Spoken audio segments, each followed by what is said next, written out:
Zbiralec sanj govori o človeški naivnosti, o veri, da se nam bo v življenju uresničilo vse, kar smo si zadali kot cilj. Ta naivnost je lastnost skoraj vseh oseb v romanu. In teh oseb je kar nekaj. Njihove zgodbe pa so prepletene na način, ki se bo bralcu razkril šele potem, ko knjigo prebere do konca.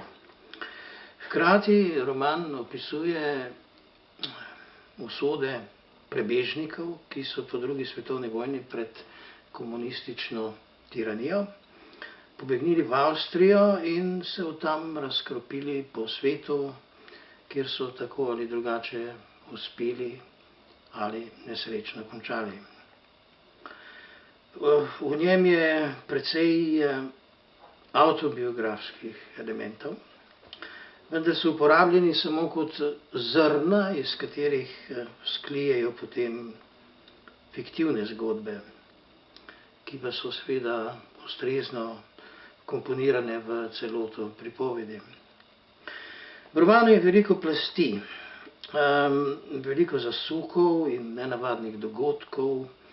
Pripoved pa skuša najti tudi odgovore na vprašanja, s katerimi se morda ne ukvarjamo vsi, so pa za vse nas zelo pomembne.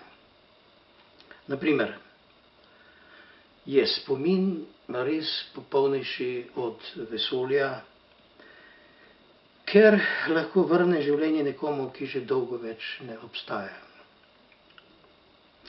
Je življenje res pletenina zgodb, ki se najprej spočnejo v naših glavah in se šele od tam preselijo v realnost?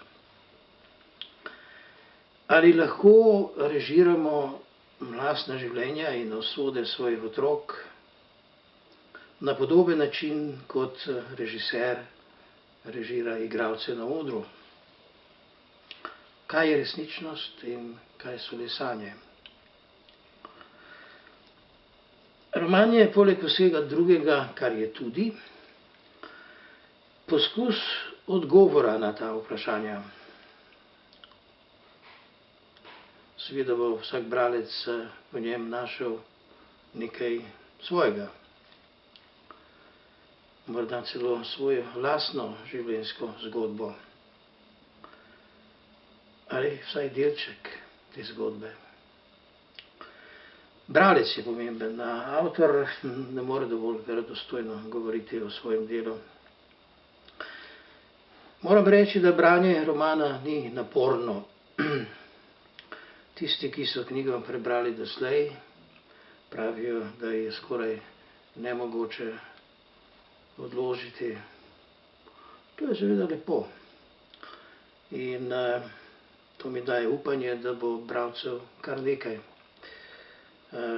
Ne samo letos, ampak tudi v prihodnjih letih. To je vse, kar bi lahko povedal o knjigi.